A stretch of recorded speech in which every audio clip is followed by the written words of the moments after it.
What I mean is I realized that in America, Jews, Christians, and the Muslims speak the same language, English, and they live in the same civic sphere. They shop in the same shopping centers, vote in the same elections. And because of the common civic language, they can talk about their differences in religion and theology. But here in Israel, I began to realize we don't have that common language. We don't have any common basis. Why am I trying to establish a framework for religious dialogue? Hanan first established a framework for human dialogue. That was Rav Hanan Schlesinger discussing the song It's Late at the Bar, which Liz Hanellin and I wrote after being inspired by Psalm 30. I'm Shep Rosenman. This is The Rest is Commentary, where we discuss what songs inspired by the Psalms, or Tehillim, inspire in my guests. Rabbi Schlesinger is an Orthodox rabbi living in Alon Shvut, Israel, which is part of Judea and Samaria, or Yehuda v'Shomron, and is one of the founders of Roots-Shorashim-Judur, the Palestinian-Israeli grassroots initiative for understanding, nonviolence, and transformation. Currently, he serves as its Director of International Relations. Rav Hanan frequently speaks in the USA together with one of his Palestinian partners about the amazing work that Roots is doing in Judea-Palestine. Prior to founding Roots, Rav Hanan spent his career teaching Jewish studies in various seminaries, colleges, and frameworks in the Jerusalem area, among them the Pardes Institute, Beit Midrash Elul, Nishmat, and Yeshivat Bat Ayin. You can find out more about Rav Hanan at www.rav, R-A-V, Hanan, H-A-N as in Nancy, A-N as in Nancy.org. You can find out more about Roots, Shorashim-Judur, and its Israeli and Palestinian leaders by going to their website, www.friendsofroots.net. Rav Hanan and I will be talking about loyalty as a value, what to do when your values conflict, the founding stories of Roots-Shorashim-Judur, the sources of evil, introspection and repentance, the challenges of interfaith dialogue, Zionism and Jewish collective identity, fear and trust in daily life, and so much more. Let's start off by listening to It's Late at the Bar.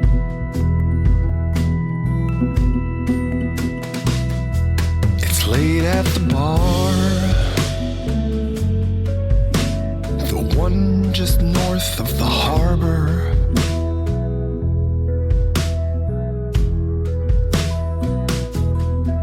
Where the sea lions bark and the sawdust sleeps on the floor. Locals with margaritas and Mai Tai umbrellas.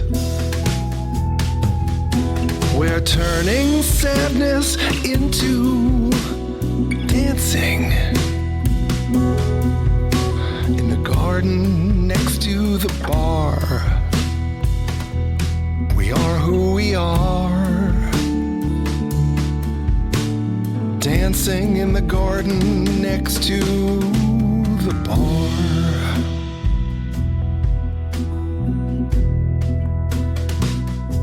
We're wearing flip-flops, Hawaiian shirts, and tank tops. Tan skin, Oxnard sun, scent of beer and peppermint schnapps. Alienation and quiet desperation. We're turning sadness into dancing in the garden next to the bar. We are who we are, dancing in the garden next to the bar.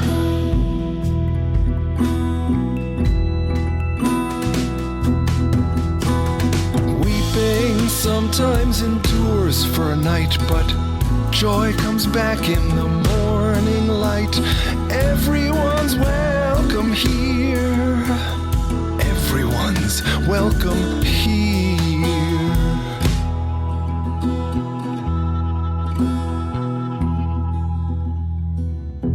We've all taken root, do-gooder and empty suit.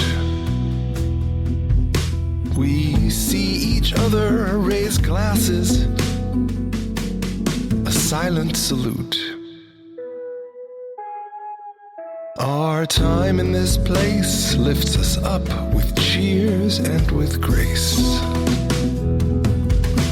We're turning sadness into dancing in the garden next to the bar. We are who we are, dancing in the garden next to the bar. We are who we are, dancing in the garden next to the bar.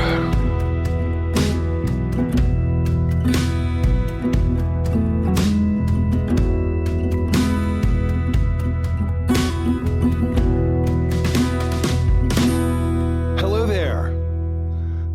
So nice to see you again. I'm happy to be here. Thanks so much for joining me. So, in the same way that I'm inspired to write songs by Prakim of Tehillim and by, in this case, also a prompt from my friend Timmy Reardon, I offer the songs as a gift in the same way that I feel I receive them to the friends and mentors in hopes that they inspire something in you. And so my question to you is, what, if anything, did It's Late at the Bar inspire in you? Okay. First, let me give some introduction. I remember that in college, my literature teacher told me that with all the praises she sung of me, she said there's one issue, which is that I read literature like philosophy. And that hasn't changed. Now, I really don't know what literature is. I don't know what poetry is. Probably don't know what song is. I just read and I see philosophy. I see ideology. So if I read your song like philosophical tractate, hope someone will forgive me. First of all, you. En vaya, not a problem at all. There's a few things in the song that inspired me, that got me thinking about different things. There's one line there about alienation and quiet desperation. And the truth is that I couldn't trace it, but I'm sure I've heard that phrase, quiet desperation, before. I don't know where. I don't remember. Could it be in Shakespeare? Yeah, not sure offhand. For me, I associate both Shakespeare and Rav Soloveitchik. Got it. So I look at that phrase, alienation and quiet desperation, and I think of how so many of us in the modern era go through our lives seemingly okay externally, and inside there sometimes is a sense that this is not for me. I want to get out of here. I'm just on the treadmill, not going anywhere. And it's just so painful to think that there's so much pain beyond the veneer of everything's okay. But then as I kind of feel sorry for modern man, I said to myself, wait a second. At least all these people that we're talking about, and it sometimes includes me, have food on the table and shelter. What about all the people in the past and the present that don't live in the modern world, don't live in the industrialized countries? So many of them live lives not of quiet desperation, but of actually noisy desperation. If they really, there's just no hope in life. There's no safety. There's no food. There's no health. And I actually think that just two hours away by drive from where I am is Gaza, where 80% of the buildings have been flattened in the past year and a half. And everyone's a refugee. People living in tents, if they're living at all, babies are dying of exposure to the cold. There's just so much pain in the world. And it just doesn't have to be like that. A lot of it is self-inflicted. I mean, that human beings inflict upon themselves. And the Rambam in the Guide to the Plex talks about the three sources of evil. And he says, and this was already over 1,000 years ago, almost 1,000 years ago, that the most of the evil in the world is what people do to other people and to themselves. Okay, well, so first of all, I think I did remember the quiet desperation line is from Thoreau. So that's probably the reference there. In fact, I'm sure it's the reference. But I want to contextualize this, even though I've read your bio to people. You're focusing on the pain in Gaza. You're not focusing on the pain in Israel. Wow. My sense of justice and fairness really does override and sometimes erase my sense of loyalty. Like in a family context, let's say with a parent and a little kid, the kid does something wrong in school, or you go to a parent-teacher conference and you hear about your kid. There are some parents who will always defend their kids. And there are some parents who will try to look at the situation objectively and just listen to what the teacher has to say. So I'm in that second category. I remember that a while ago I saw concerning the very famous Reform rabbi in the Holocaust, Rabbi Leo Beck. And he talked about the fact that he was appointed by the Nazis to head one of those Jewish committees. And everyone's always asking him to save their child, save their relatives who was on the deportation list. And he always refused, even to save his own family. And he survived the war, and he was always uncertain if he did the right thing or not. Mm-hmm. And he writes after the war, when he was exiled to Britain, that he indeed stands behind that behavior, standing for justice and standing for fairness, and not necessarily showing loyalty to his own family. I'm sure there's many, many people, perhaps most people, would criticize him for that. But I have to say that it seems I was born like that. Mm-hmm. So look, from where I sit here in Los Angeles, I don't know that there are right answers. There are the answers that we do. There are the philosophies that we take in our lives, and we implement them as best we can. Having heard you speak multiple times now about the conflict between Israel and Palestine, I don't know that I agree that you're lacking loyalty. You have loyalty, and it's not an either or. And you have loyalty to Israel, and you have loyalty to human values and empathy and things of that nature, where you can see the pain of both sides. You just didn't happen to mention it. I mean, I guess I'm giving you a way out here, right? Like, you don't need to paint yourself into a corner. And I think, honestly, the whole nature of your effort, from where I sit, and please tell me if you agree or disagree, is your ultimate goal is peace, not only for peace's sake, but for the sake of the long-term health of Israel and of Palestine, or of Israelis and Palestinians. And so to me, that's not a lack of empathy. That's, if you will, an overabundance of empathy that allows you to balance uncomfortable truths. Does that resonate for you? Of course. I have so much to say here. Empathy is one thing, loyalty is something else. Justice is one thing, loyalty is something else. If we say that I or someone else has loyalty to justice or loyalty to empathy, for me, that's just a word game. There's a quality called loyalty in which people show greater concern to their own. It may be their family, it may be their clan, maybe their tribe, maybe their people. Mm-hmm. And objectively speaking, a lot of people criticize me for lacking that fundamental loyalty to Am Yisrael, to the Jewish people, and putting values like empathy for all human beings and justice and fairness over loyalty. So I plead guilty to that. Now, it doesn't mean that I don't love my people. It doesn't mean that I'm not a patriot. It doesn't mean that I don't feel a deep connection to Am Yisrael, to the Jewish people. But I have to admit that for me, justice and empathy for all human beings is a higher value than loyalty. All right. So I now have a million things that I want to go over. First of all, you mentioned the Rambam before, Maimonides, a 12th century Spanish and Egyptian scholar, one of the greats in the Jewish tradition, and even not in the Jewish tradition. His formula for the giving of tzedakah comes to mind, in which he says, yes, give charity to everybody, but start locally and then expand from there. Locally meaning, and again, haven't looked at this in years, but I don't know if it means your family or geographic locality, or he leaves it open to interpretation, leaving that on the table for a moment. And simultaneously, I'm asking the question, so I think I'm bristling at the language that you feel guilty about this. I don't know. I don't feel guilty at all. You said you're guilty. You're guilty of this. Of what people accuse me of not being a ultranationalist, of not being a super patriot.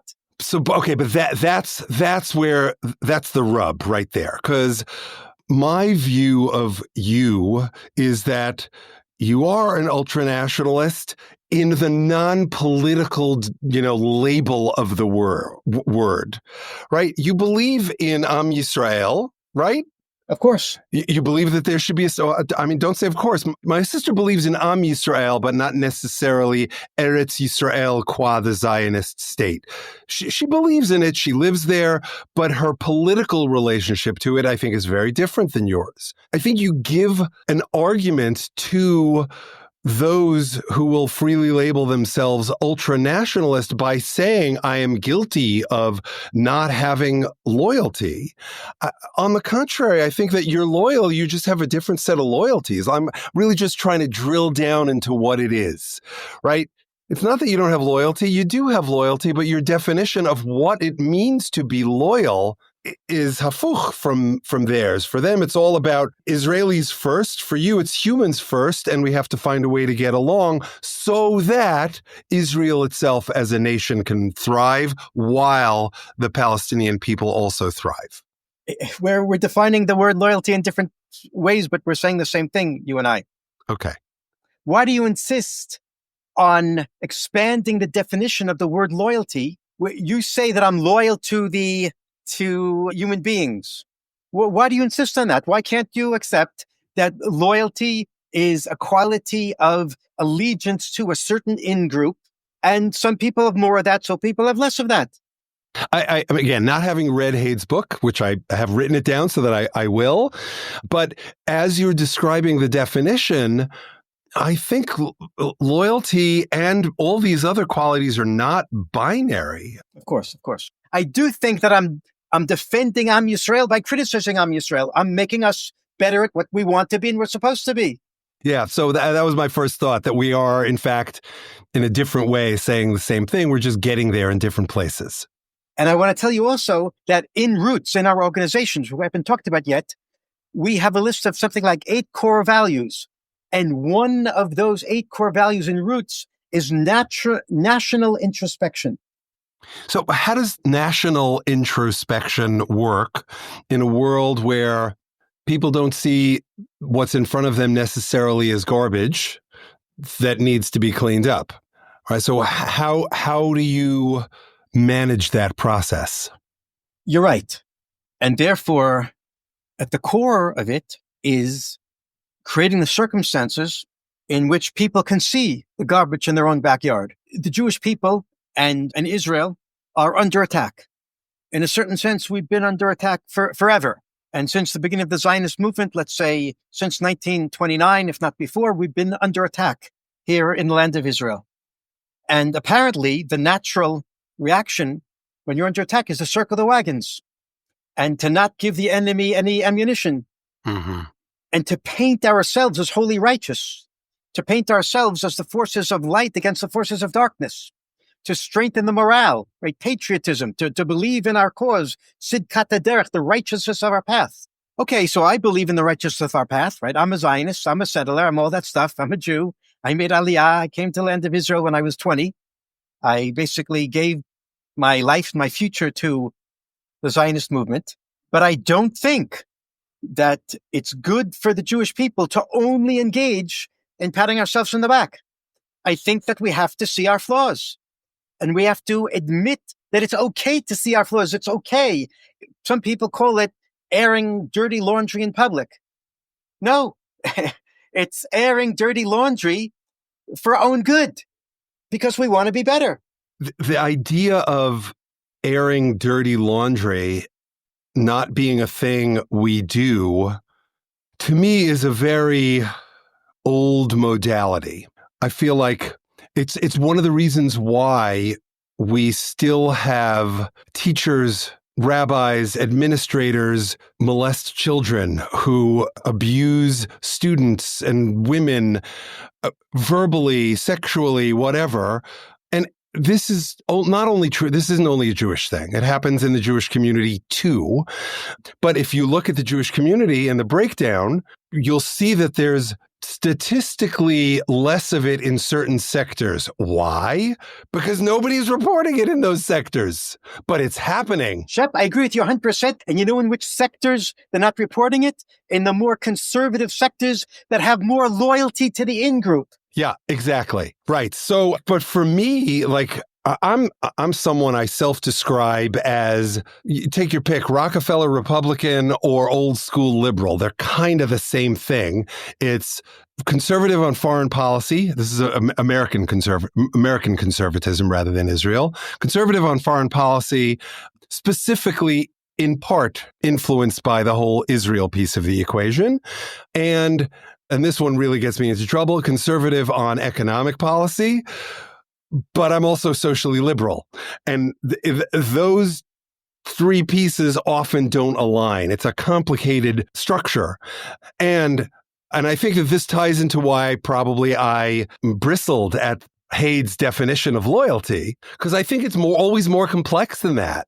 And I think that people do make that choice to take care of their own, but in so doing, they're not taking care of their own. They're taking care of a person, or they're hiding shame and sweeping it under the rug because they don't want to admit to these problems. And for me, like, the healthy way of managing any process that requires change, and by the way, I think what's going on in Israel requires change, because sure, we can continue mowing the lawn as Netanyahu has been doing for 20 years, but it's not sustainable to do this forever, because tens of thousands of people lose their lives, including Israelis, including Israeli soldiers, not just Palestinians.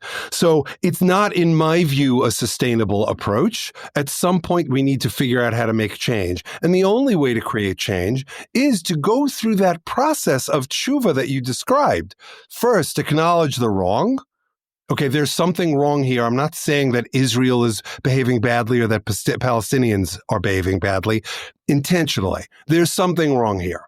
Commit not to do the wrong again. Each side has wrongs that they could not do again.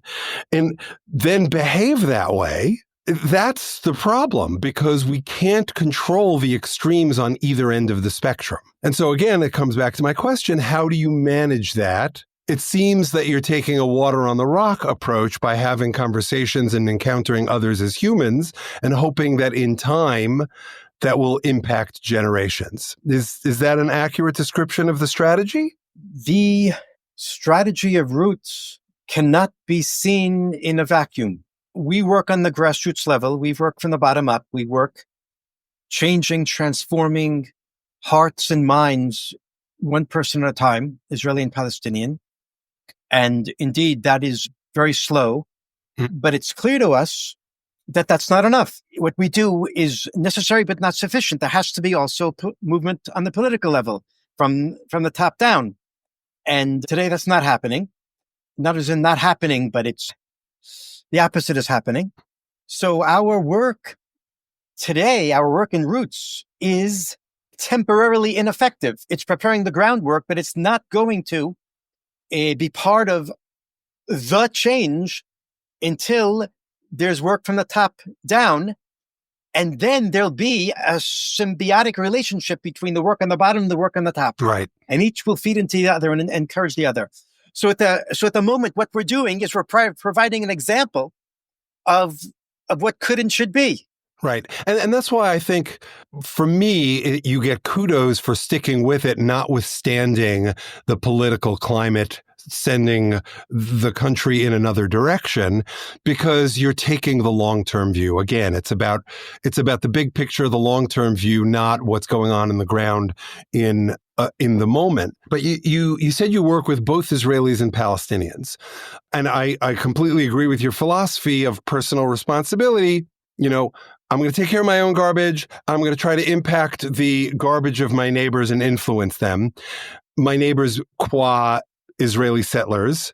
Have you done studies of two-part question. Have you done studies of the numbers of Israelis you've impacted versus Palestinians you've impacted, A, and B, have you looked at the generational impact? So you've influenced the parents of one generation. How has that changed the kids of the next generation?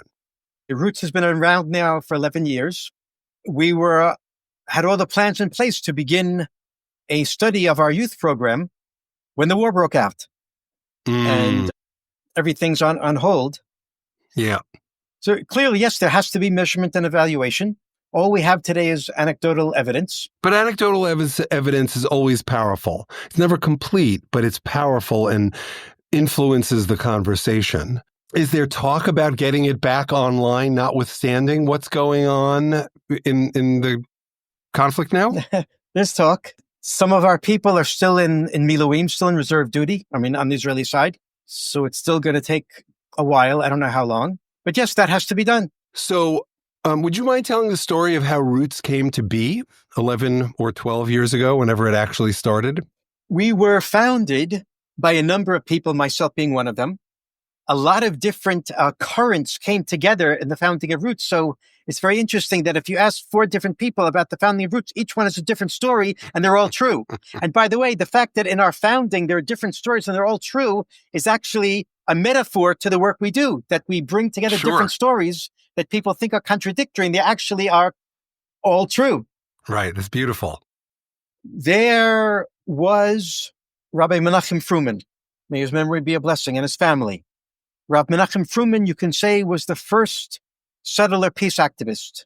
He was a very, very charismatic figure, an iconic figure. He had a lot of followers and a lot of non-followers, a lot of enemies. He died now 12 years ago, and his followers and his family were searching for a way to continue his work and his legacy.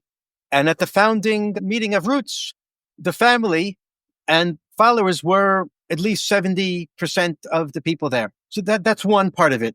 Another part of it is that one of Rav Menachem's followers, or 2 of them actually, one Palestinian, one Israeli, had been planning 13 years ago and 12 years ago to create a joint organic farm called Heaven's Field. And they had land and it didn't work out. So here was an Israeli and Palestinian who were ready to do a project, and the direction they wanted to go in couldn't go forward. And then the third part of it is me. So very briefly, my story is that from about 2005 to 2013, I was on shlichut. I was sent by the Jewish community to Dallas, Texas, as a teacher, as a scholar in residence, as a rabbi. And as part of the work I did there as a Jewish educator for congregants and especially also for rabbis, I got involved in interfaith work. First, it was working with evangelical Christian Zionists. And then from there, it expanded to Christians who weren't Zionists, then expanded to Muslims. I created an organization called Faiths in Conversation. And once a month, for about 5 years, we had theological dialogues. Myself, a pastor, and an imam. We picked a topic and we spoke in front of 30 or 150 people in the rotating houses of worship on different issues, whether it's homosexuality, whether it's peace, whether it's economic issues, charity, whatever, the place of women in religion, spirituality, God. And those dialogues were so powerful to me that I decided when I came back home to Israel in 2013, I wanted to create a framework for dialogue like that for interfaith dialogue here. So I started to meet clergymen, Muslim and Christian. And at a certain point, I realized that near the end of 2013 that I was going in the wrong direction. What I mean is I realized that in America, Jews, Christians, and the Muslims speak the same language, English, and they live in the same civic sphere. They shop in the same shopping centers, vote in the same elections. And because of the common civic language, they can talk about their differences in religion and theology. But here in Israel, I began to realize we don't have that common language. We don't have any common basis. Why am I trying to establish a framework for religious dialogue? Hanan first established a framework for human dialogue. I realized then I didn't know any Palestinians. I didn't have any idea who they were. And I didn't even know that I didn't know until I had this revelation that I just talked about. So here's a story that happened to me as I was going through this process of waking up and realizing that I don't know the people who I live among. By the way, Palestinians are 80% of the population where I live in Judea, south of Jerusalem. So I was driving in my car one day, probably the end of 2013. I had two evangelical pastors from the U.S. in the car. They were my guests. They had come to the Holy Land to see how biblical prophecy is being fulfilled. Zechariah, Jeremiah, Isaiah. They asked me to show it to them. So I drove them around and I showed them the roads we paved and the forests we planted and the buildings, the settlements, the institutions, the shivot that we've created. And as we're driving, I saw a hitchhiker on the side of the road. I picked them up. And a few minutes later, I picked up another hitchhiker. We drove. The two young hitchhikers asked out of the car. I let them off. And when we started to drive again, one of the pastors, he said to me, Hanan, you just did a great thing. You taught us a lesson in Jewish ethics. That's fantastic. No one does that in Texas. No one picks up hitchhikers in Texas, he said. So I responded and said, Bob, his name was Bob Roberts. It's not just me around here. We all pick up hitchhikers. We have a common vision. We trust each other. And just like everyone else, I do my best to pick up every person who puts out his finger for a ride. And by the time I finished that sentence, I realized that I was lying. I was lying to Bob and Kevin. Even worse, I was lying to myself. I really believed what I said, that I try to pick up every person. But it's not true. I tried to pick up every Jew. Right. But at that point, when I said what I said, I really didn't know. I really didn't see that there was anyone I didn't pick up. I didn't see the Palestinians. They didn't exist. Mm-hmm. They were transparent. Right? There's a line in your song that says, they see each other.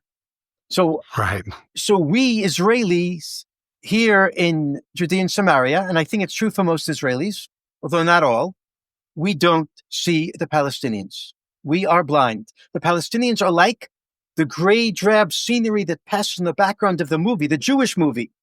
They're not part of the plot. You could ignore them, and we do. Mm-hmm. Right.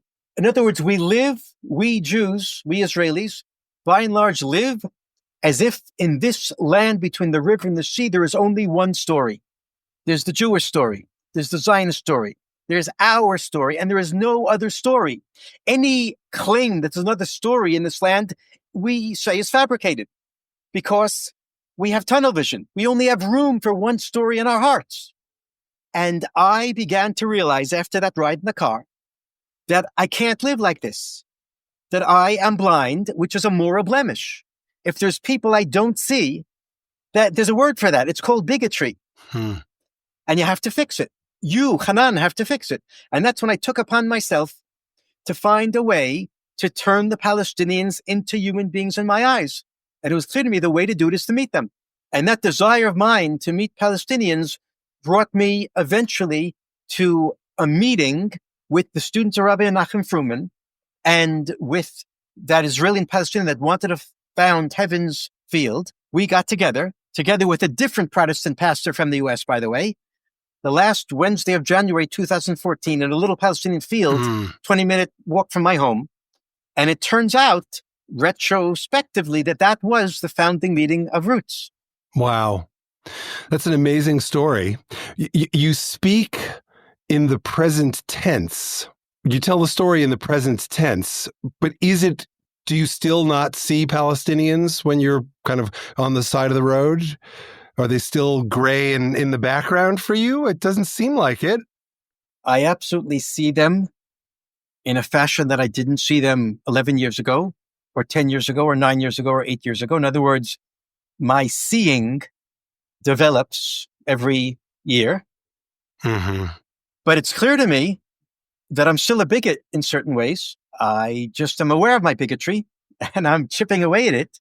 But I still have lots of levels in which I don't fully connect to the humanity of the other. But is that hard? Like, do you give yourself a hard time about it? Or do you live with it? I'm a human being.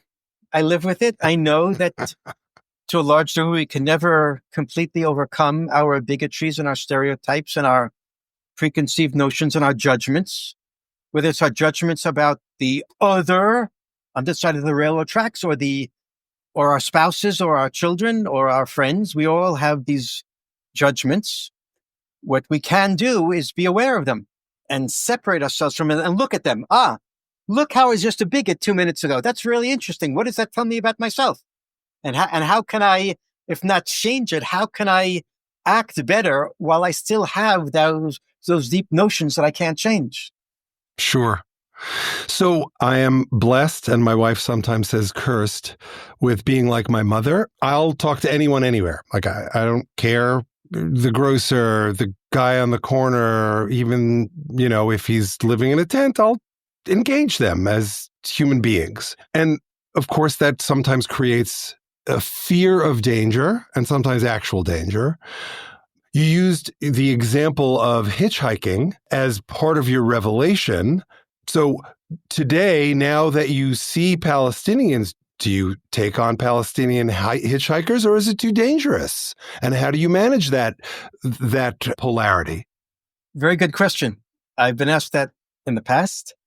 So I don't pick up Palestinian hitchhikers, with rare exceptions, obviously people I know. And sometimes I picked up Palestinian women, but not men. And it really, really pains me that I don't pick them up.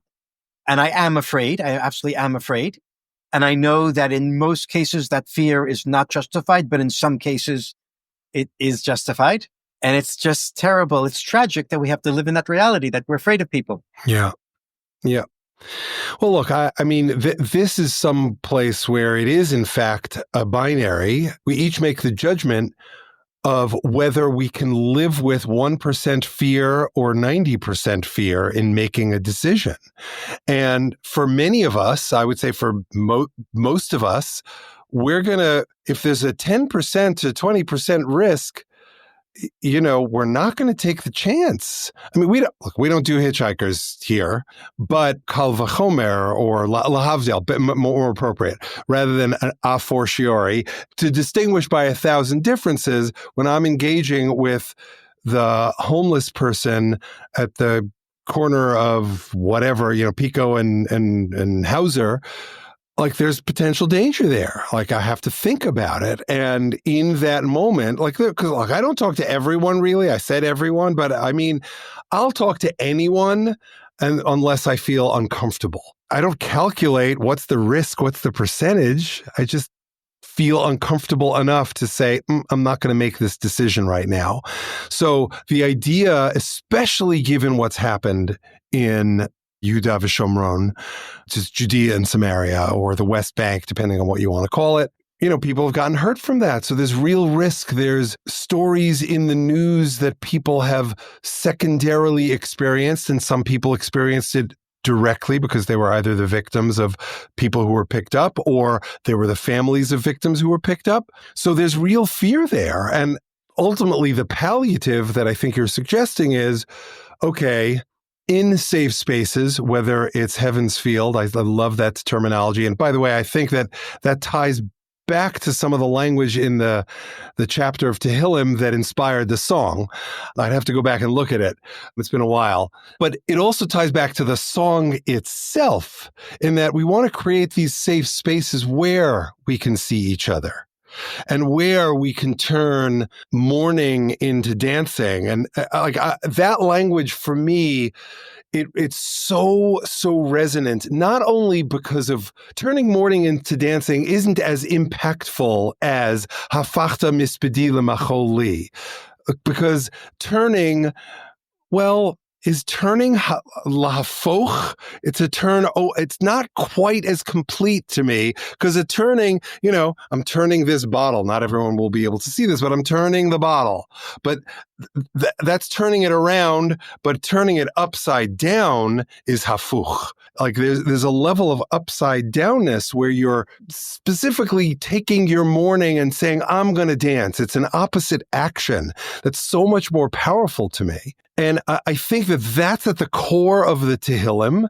And I personally, what's my connection to this particular parak of Tehillim? The Diaspora Yeshiva Band.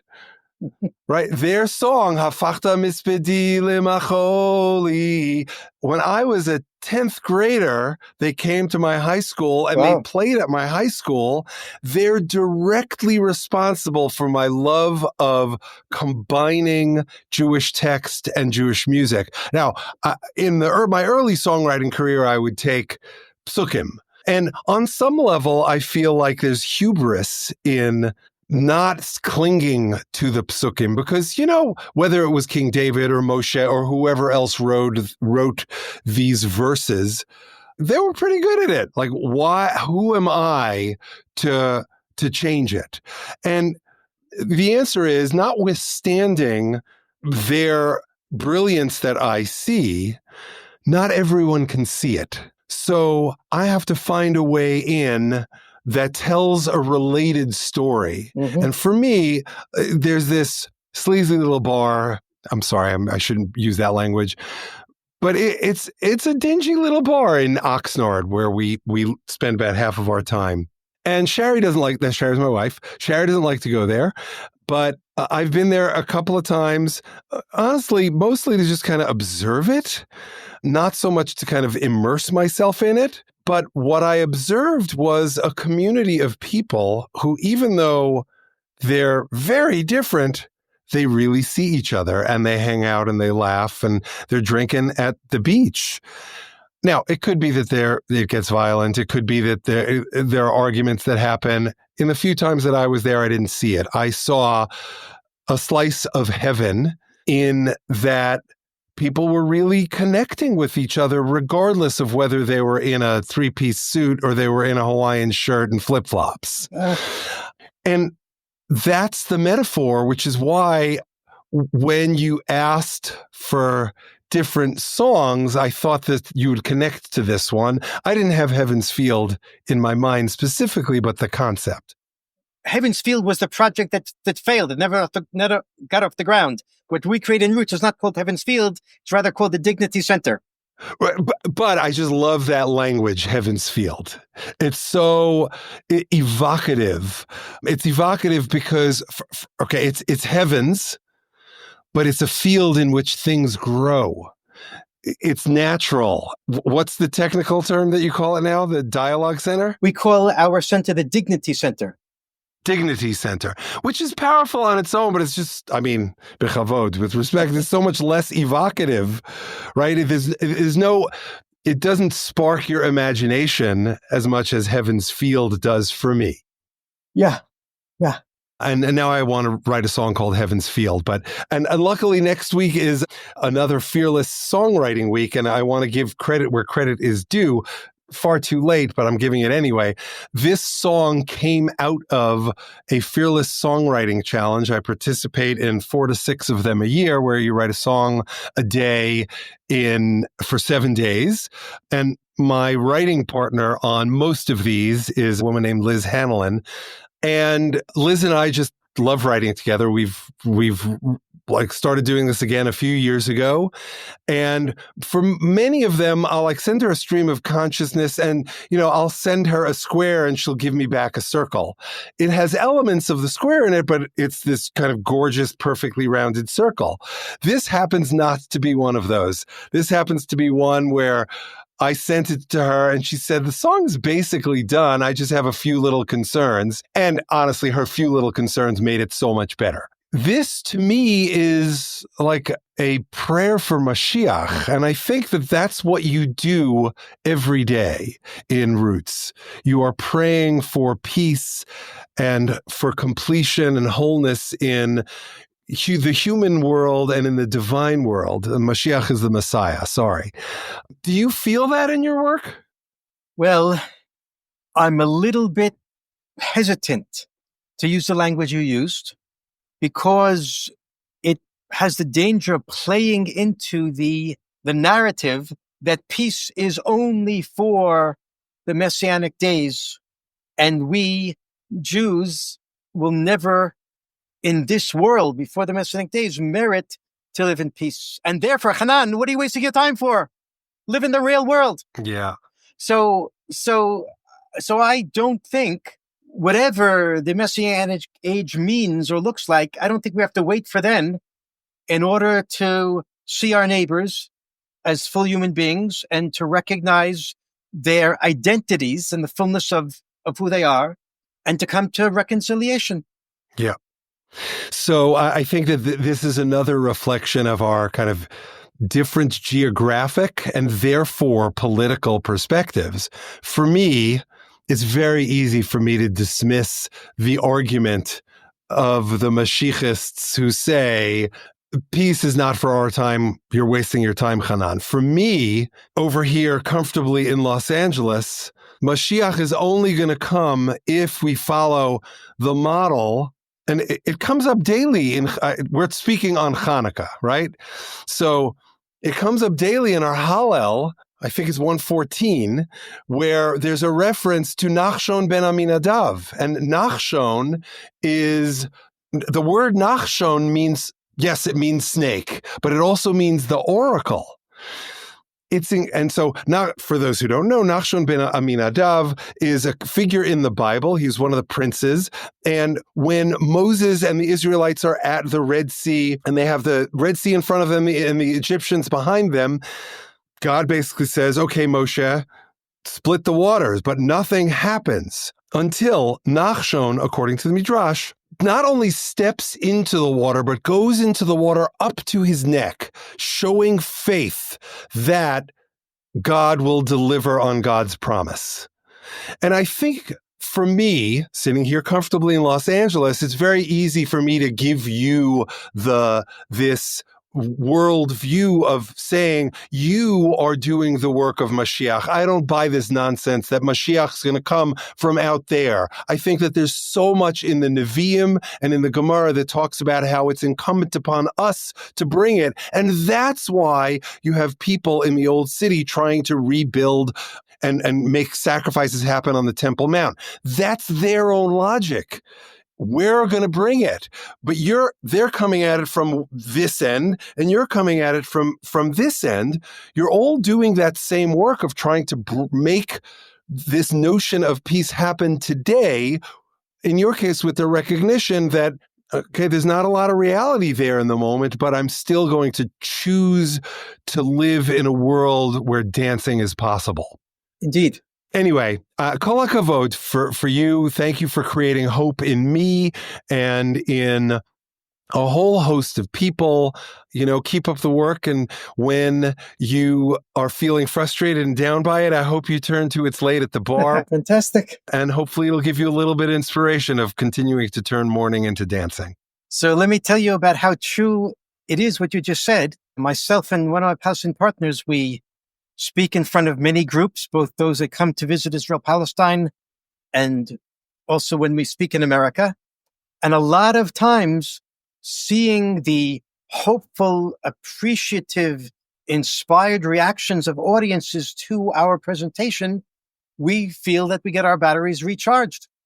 Someone's listening. Someone thinks there's something to what we're saying. Someone is inspired, and that turns back and inspires us. Thanks so much for listening. Special thanks to Rav Hanan for joining me, to Liz Hanellin for co-writing It's Late at the Bar with me, to Devin Schwartz and E. Rose for their help in producing this episode, and to Jessica Hannah Swedler for her help on social media. You can find It's Late at the Bar and all the other songs in this song cycle on most platforms that stream or download music, including Spotify and Apple. In the next episode of The Rest is Commentary, I will be talking with my friend, poet, author, composer, performer, Torah teacher, and more, Alicia Jo Rabins. We discuss blending Jewish texts and music, something dear to my heart, holding different identities, like being a klezmer punk musician while getting a doctoral thesis, how Alicia's Girls in Trouble project came about, finding individual meaning in Jewish practice, intimacy and mythic time, writing as a spiritual practice, songs as prayers and transformation, finding meaning and epic stories in everyday rituals. We also talk about so many other things. All of that was inspired by Alicia's thoughts after listening to Won't Go to Sleep, which is inspired by Psalm 18. Please join us.